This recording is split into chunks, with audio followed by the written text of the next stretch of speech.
warahmatullahi wabarakatuh. Perkenalkan, saya Eko Rianti, dosen Prodi D3 Keperawatan pada Sekolah Tinggi Ilmu Kesehatan Pemkab Purworejo.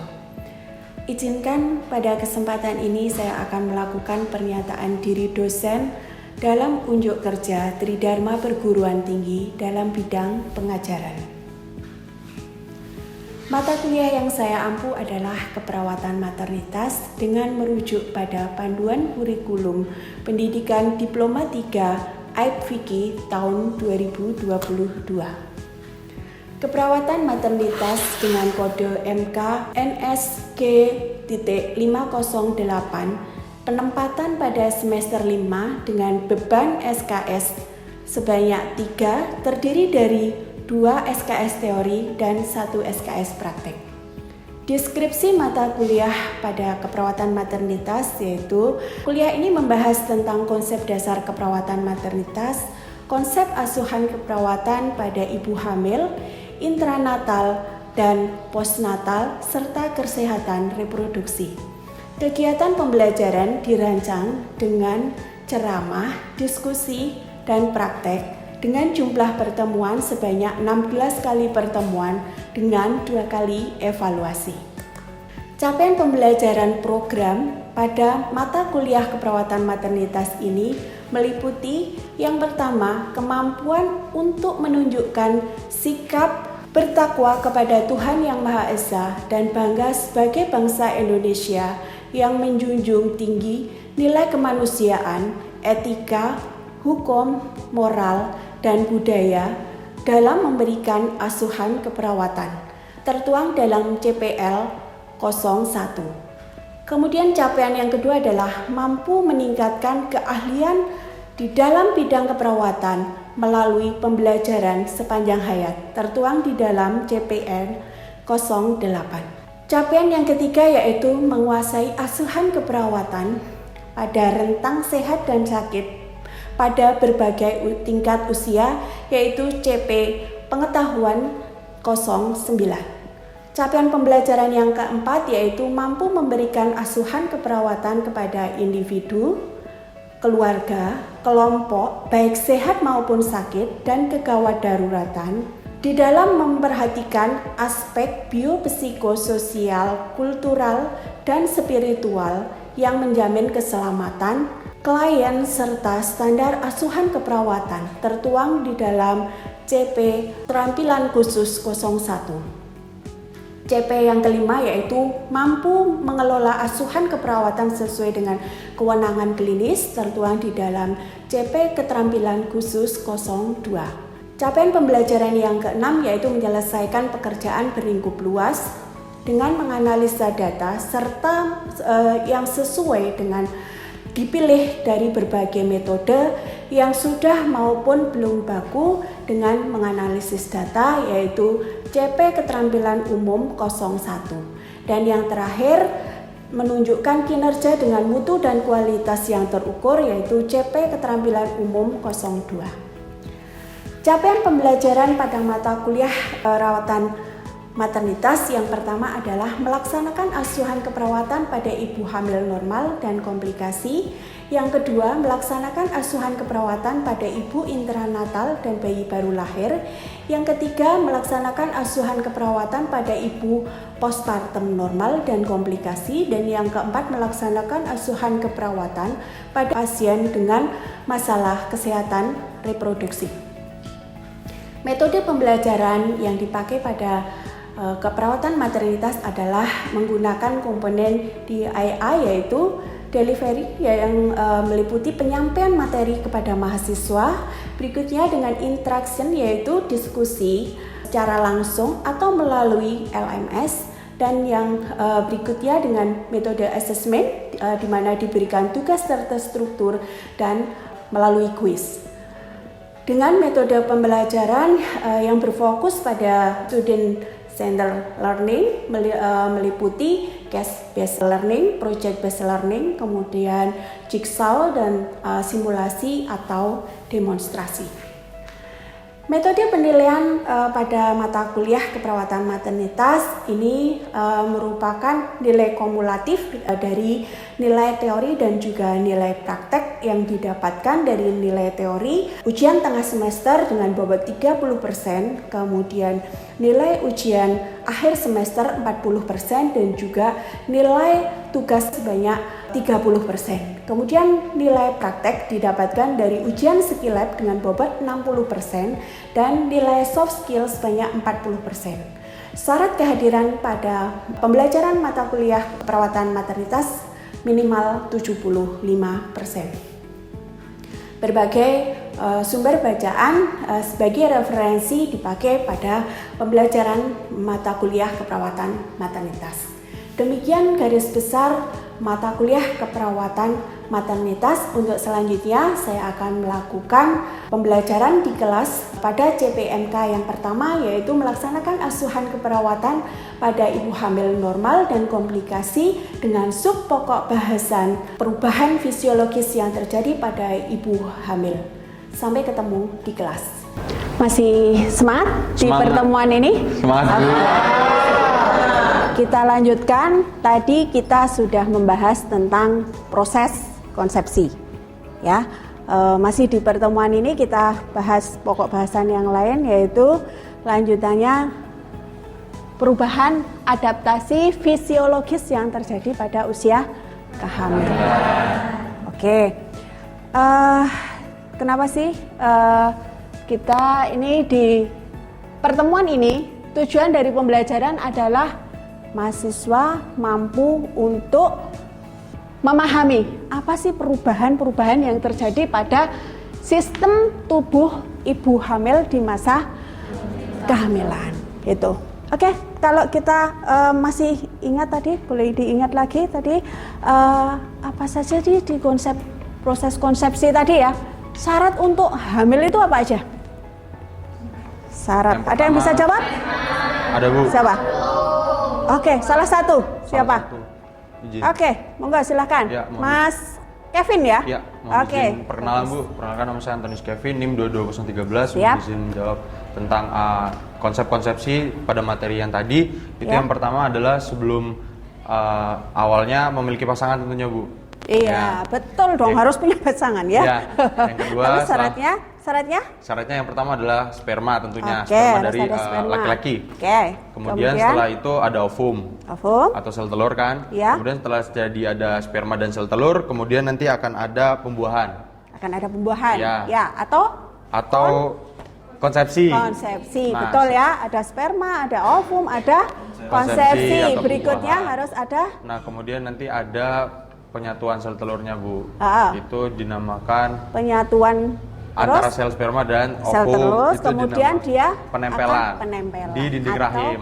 Namanya nidasi atau implantasi. Betul sekali. Jadi harus ada 4 itu.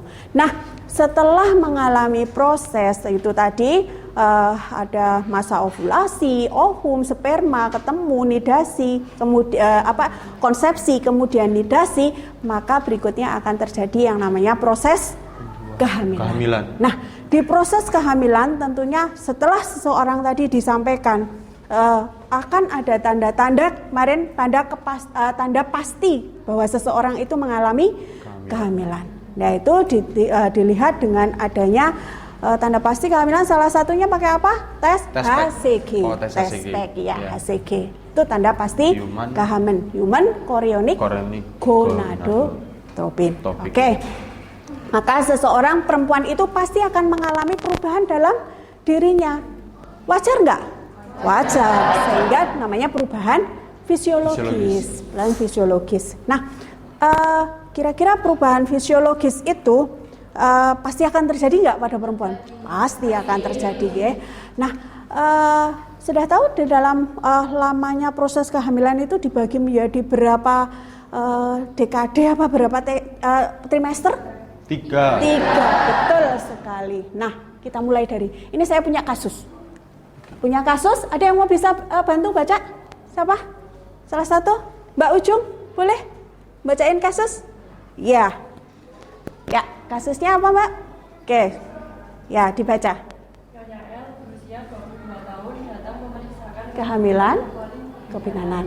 Dengan keluhan mual dan muntah, terutama di pagi hari, nafsu makan jadi menurun. Setiap makanan yang masuk ini dimuntahkan dan pengaruh mudah lelah. Pengaruh adanya keputihan sejak seminggu yang lalu. Jadi ada mual muntah, ya kan? Terus ada apa? Keputihan. Ada keputihan, terus nafsu makan menurun, ya. Kemudian lanjut, payudara, keputihan, payudara. Oke, tadi di atas. Terima kasih ya, Mbak ya. Oke, sudah bisa dimengerti ya kasusnya ya. Oke. Tapi kira-kira ini kan tadi poinnya sudah diulang lagi terkait ini. Kemudian ini ada kalimat G1 P0 A0. Apa kira-kira? Itu kehamilan pertama, kelahiran anak. Apa Mbak Diva? Mbak Diva bisa mengulang? G1 P0 A0 adalah kehamilan anak pertama. Itu belum pernah melahirkan anak sama sekali. Ya, P0 ya. Iya, dan juga belum pernah mengaborsi anak sama sekali. Ya, 0. Kehamilan Kemudian 10 minggu. 10 minggu. Berarti kira-kira 10 minggu tadi masuk trimester berapa? Pertama.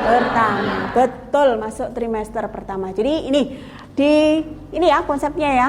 Jadi konsepnya memang di kehamilan itu akan dibagi menjadi kehamilan trimester pertama, trimester kedua, dan trimester ketiga. Trimester pertama itu kira-kira sampai usia 12 minggu saja. 12 minggu, kemudian 12 minggu itu berapa bulan? 3 bulan ya. 3 bulan pertama kehamilan, kemudian sampai dengan usia 28 minggu itu trimester kedua, dan 29 sampai 40 minggu atau aterm. Nah, pada masa ini semuanya akan mengalami perubahan-perubahan. Nah, terutama yang kita bahas di perubahan yang paling awal, yaitu perubahan fisiologis trimester 1. Tadi sampai usia berapa? 12 minggu. Oke. Tujuannya apa sih untuk bisa belajar? Kenapa kita harus belajar ini untuk antenatal di trimester pertama ini? Nih, karena kita harus mengetahui kondisi fisiologis dan juga jangan-jangan ada patologinya juga. Ada yang tidak normal di dalam proses kehamilan seorang wanita itu tadi. Betul. Kemudian yang berikutnya memberikan kesempatan untuk janin dan berkembang sampai dengan matur atau sampai dengan usia yang benar-benar dia mampu untuk lahir, kemudian lahir hidup dengan bernafas dengan spontan. Jadi bayi atau janin lahir pada kondisi normal gitu. Kemudian menyiapkan ibu karena akan ada perubahan fisik dan emosi. Jadi dengan adanya perubahan fisik yang terjadi yang tidak sesuai dengan keseharian sebelum hamil, diharapkan jangan terjadi sampai dengan terjadi perubahan emosi pada ibu atau ibu mampu beradaptasi. Oke, lanjut. Jadi ya kira-kira ini memang banyak banget perubahan yang akan terjadi di sistem ketika proses kehamilan. Kira-kira kalau di perubahan reproduksi apa saja yang terjadi? Reproduksi. Perutnya membesar. Oke, perutnya menjadi membesar ukurannya, yang tadinya tidak terlihat akan menjadi terlihat. Kemudian berikutnya ada perubahan vaskuler, perubahan di sistem pencernaan, kemudian perubahan di perkemihan dan juga di integumen. Kita bahas satu-satu.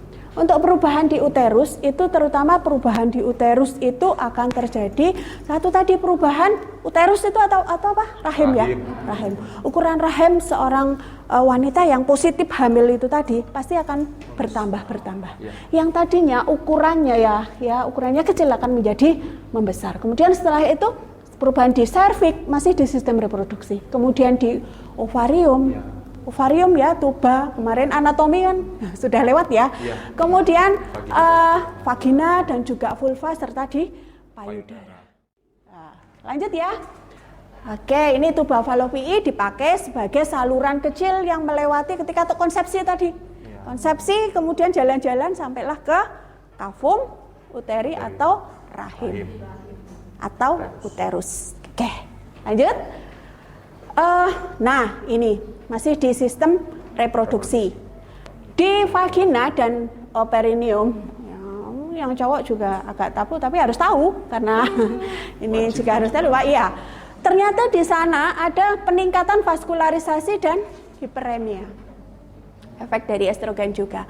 Sehingga ada namanya tadi tanda Chadwick's kalau di sini. Chadwick's yaitu karena peningkatan vaskularisasi, maka di vagina itu warnanya menjadi merah atau kebiruan. Jadi lebih biru gitu warnanya. Kemudian akan terjadi asam yang meningkat. Keasamannya meningkat. Ya, normalnya kan sampai dengan berapa? 3,8 sampai 4,5 ya. Ya, dia akan meningkat. Ya. Kemudian lanjut payudara. Masih di sistem reproduksi. Nah, tadi reproduksi makanya tadi ada keluhan apa? Apa tadi? Payudara membesar ya, betul, karena pengaruh peningkatan hormon somatotropin dan estrogen dan progesteron. Kemudian alveoli atau ini ya ada di sini hiperplasi, jumlahnya juga meningkat. Ya, juga meningkat. Kemudian di minggu ke-12 kolostrum berasal dari kelenjar sinus ini mulai bersekresi. Makanya akan keluar yang namanya kolostrum. Kolostrum itu ASI awal yang warnanya agak kuning, dia akan keluar, tetapi dia belum bisa memancar karena masih dihambat oleh estrogen progesteron, prolaktinnya belum bekerja. Gitu. Yang dominan masih itu. Papila mame menjadi lebih besar dan gelap, makanya tadi ada keluhan areola gelap. Gitu kan di kasus. Berarti betul ya? Teorinya betul gitu. Lanjut. Oke. Sistem kardiovaskuler. Selesai? Ada yang mau didiskusikan di ini? Reproduksi? Tidak ya? Belum, Bu. Belum ya? Jelas semua ya? Mulai dari uterus sampai payudara. Berikutnya adalah kardiovaskuler. Ternyata volume darah itu meningkat 25% jumlahnya. Jumlah serum darah lebih besar pertumbuhannya atau disebut dengan hemodulusi. Karena pengaruh progesteron menyebabkan vena itu menjadi rileks dan terjadi yang namanya vasodilatasi. Jadi lebih lebar. Oke. Berikutnya di sistem pencernaan akan terjadi penurunan peristaltik. Disebabkan peningkatan ukuran uterus. Ya. Kemudian relaksasi hormon diproduksi oleh ovarium. Penurunan suplai darah ke estrogen juga akan terjadi dan dipengaruhi oleh progesteron. Nah, morning sickness atau mual muntah di pagi hari itu juga akan lazim terjadi pada ibu hamil yang dipengaruhi oleh hormon HCG atau human chorionic gonadotropin, mulai peningkatan progesteron. Lanjut ya. Nah, ini di sistem perkemih pasien juga akan mengalami buang air kecil dengan frekuensi yang lebih sering meningkat. Ini disebabkan karena efek aktivitas estrogen progesteron sehingga relaksasi dari traktus urinarius juga menjadi meningkat. Di samping itu juga akan ada penekanan bladder karena hasil itu konsepsi yang uterus yang membesar tadi. Kemudian peningkatan volume darah dengan peningkatan filtrasi glomerulus. Karena tadi volume darahnya meningkat, otomatis dia sirkulasinya di ginjal, terutama di filtrasi ia meningkat. Ya, jadi frekuensi berkemihnya juga menjadi meningkat. Kemudian di sistem integumen. Sistem integumen ini juga akan banyak terjadi perubahan. Salah satu organ paling besar yang melapisi seluruh ini ya, akan terjadi yang namanya hiperpigmentasi, ekstrapigmentasi oleh MSH, ya, sehingga akan ada yang namanya klausma gravidarum atau topeng kehamilan. Jadi orang ini tapi kayak topeng gitu, kayak kupu-kupu gitu. Kemudian berikutnya ada areola dan papilla mame linea nigra striae gravida. Areola dan papilla mame tadi juga akan dia mengalami hitam gitu, menggelap. Kemudian kalau linea nigra itu garis yang dihasilkan dari ini. Ini ya dari garis tengah ya sampai ke pusat. Kalau hitam itu namanya nigra. Kalau striae gravida itu yang di pinggir ini. Stretch mark. Ya, kayak gitu ya. Kemudian peningkatan metabolisme menyebabkan rambut yang Rontok. Oke. Kemudian berikutnya, oke. Sampai di sini yang saya jelaskan di banyak sistem. Ada yang mau didiskusikan, ditanyakan yang belum jelas mungkin? Boleh? Mohon izin bertanya, Bu. Oke, monggo Mas Kevin. Oke, perkenalkan nama saya Antonius Kevin Patrick Counter dengan NIM 22013, Bu. Tadi terkait yang di slide tentang di sistem reproduksi ya, Bu ya. Iya. Itu kan ada morning sickness. Oke, morning sickness atau mual pada pagi hari. Pagi hari. Nah, pertanyaan saya maksudnya tuh kayak gini, Bu. Kan setiap orang ibu hamil itu tentunya beda-beda ya, Bu ya. Beda-beda. Orang-orangnya. Nah, kalau misalnya morning sickness itu atau mual muntah pada ibu hamil kehamilan pertama, itu tuh semua ibu hamil tuh merasakan hal yang sama atau tidak, Bu? Oke. Udah cukup Ya, pertanyaannya? cukup aja. Oke. Morning sickness apakah akan sama terjadi pada semua ibu hamil terutama kehamilan pertama? Iya. Ada yang bisa bantu? Jawab? Belum? Oke, Belum kalau pernah belum bisa. Oke, ternyata ya morning sickness itu tidak semuanya akan mengalami morning sickness atau jika mengalami dengan derajat yang tidak akan sama, yang berbeda pada setiap orang. Tadi ada teori juga yang menyampaikan itu tergantung dari kadar hormon HCG, ya, human chorionic gonadotropin. Jika kadarnya berlebihan, itu maka seseorang atau seorang perempuan tadi akan berada pada tingkat yang dengan mual muntah yang berlebihan. Jadi tidak hanya morning sickness, tapi mungkin menjadi yang namanya hiperemesis gravidarum gitu, sampai terjadi kurang cairan, kurang asupan nutrisi karena mual muntah yang berlebihan. Ya, biasanya dia akan nanti akan dilihat kembali terhadap kadar atau kuantitasnya dari HCG gitu ya. Atau dengan berlebihan akan dicurigai HCG yang meningkat terlalu tinggi itu apakah pada kasus dengan mola hidatidosa. Begitu Mas Kevin? Iya. Ya. Terima kasih. Terima kasih pertanyaannya. Yang lainnya mungkin ada yang mau ditanya? Silakan.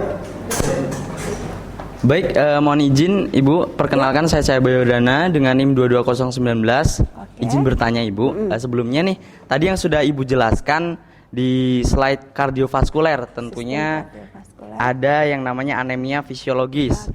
Seperti yang sudah Ibu katakan, apabila itu sampai terjadi pada ibu hamil, maka dapat menyebabkan pendarahan.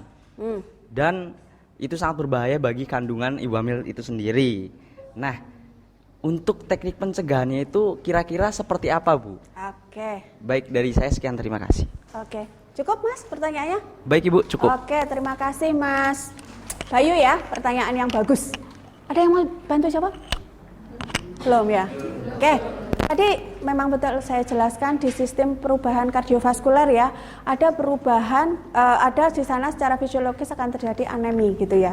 Karena volume darah akan meningkat 25%, tapi ternyata yang meningkat itu hanya plasmanya. Nah, bagaimana cara untuk mencegah resiko terjadi yang namanya anemia sampai dengan kadarnya kurang dari yang standar atau katakan 10,5-11 gitu, karena resiko memang akan terjadi perdarahan. Nah, padahal tadi di pertanyaan Mas Kevin, di trimester pertama itu pasti akan terjadi yang namanya, atau bukan pasti, kebanyakan ibu akan dengan keluhan morning sickness, mual muntah. Nah, bagaimana untuk mengantisipasinya? Itu pertanyaan yang bagus, dan itu harus juga disampaikan menjadi pendidikan kesehatan untuk ibu hamil, terutama hamil pertama tadi kayak kasus ini G1 atau kehamilan pertama. Jangan sampai nutrisi untuk ibu hamil menjadi berkurang dan terjadi anemia. Caranya adalah harus tetap memberikan asupan baik cairan maupun nutrisi, dengan mungkin metodenya berikan sedikit tapi sering. Kebutuhan cairan tetap harus diberikan dengan modifikasi tertentu. Soalnya pasiennya hanya yang menginginkan susu, ya asupan yang memang dia butuhkan, maui. Nah, kata kuncinya adalah pilihlah kalau ini adalah yang tetap punya kualitas gizinya. Sedikit tapi sering. Gitu. Ya kalau dipaksa, air putih itu bagus, tetapi biasanya pada orang yang mual muntah, air putih itu akan membuat enak gitu ya. Ya dimodifikasi air putihnya menjadi air hangat. Atau kalau pasien mau dengan asupan susu, nah itu akan lebih bagus. Sereal, sayuran hijau, tetap dipaksa dengan porsi sedikit tetapi sering. Gitu. Jelas ya? Jelas. Nah, terutama nanti kalau di trimester pertama akhir biasanya sudah mulai berkurang nih mual muntahnya, kecuali kadar HCG-nya yang memang berlebihan itu tadi. Ya, itu nutrisi harus tetap ditingkatkan. Jelas nggih? Nah, di trimester pertama pemberian FE itu juga FE atau untuk meningkatkan besi itu juga karena masih ada mual muntah, itu pasien mungkin akan tidak berespon baik terhadap reaksi dari obat yang agak berbau itu tadi. Gitu. Jadi mungkin dipakai nutrisi. Jelas Mas? Baik Ibu, jelas. Bisa diterima ya? Bisa. Oke, masih ada yang lain pertanyaannya? Cukup? Kalau tidak ada berarti saya yang bertanya. Boleh? Oke, sekarang saya tanya aja. Pertanyaan dari saya untuk mengulang ini semua biar paham. Kira-kira perubahan apa saja sih yang terjadi pada fisiologi ibu hamil itu tadi di sistem apa saja? Ada yang bisa jawab? Siapa? Mau jawab? Oke, Mbak siapa?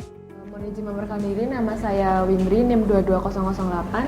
Izin menjawab Bu, anatomi pada ibu hamil yang mengalami perubahan. Itu apa saja? Ada 5, sistem reproduksi, perkemihan, kardiovaskuler, pencernaan, dan percernaan. kulit. Yang terakhir apa? Integumen. Oke, integumen. Oke ya? Iya. Jelas semua ya? Oke, sekarang kalau yang pertama deh, sistem reproduksi, kira-kira yang berubah apa saja? Uterus. Uterusnya gimana tadi? Membesar. Terus apa lagi? Payudara. Ingat banget ya? Payudara. Terus apa lagi? Ya, serviks ya. Terus apa lagi? Sering pipis di perkemihan ya. Oke, terima kasih. Sepertinya sudah jelas semuanya ya? Oke, cukup. Berarti kalau cukup, dari saya cukup untuk materi hari ini. Ya betul sekali ini tadi jawabannya. Ini tugas berikutnya. Tugas berikutnya gampang. Baca buku tentang ini, tentang perawatan antenatal berikutnya. Gitu. Cukup? Oke. Cukup, saya rasa cukup pertemuan ini. Kita lanjut untuk pertemuan berikutnya dengan perubahan fisiologis yang terjadi pada perubahan psikologis yang terjadi pada ibu hamil. Kalau tadi perubahan fisiologis, kalau besok nanti kita akan teruskan dengan perubahan psikologis yang terjadi pada ibu hamil. Cukup nggih? Saya akhiri, billahi taufik wal hidayah. Assalamualaikum warahmatullahi wabarakatuh. Waalaikumsalam.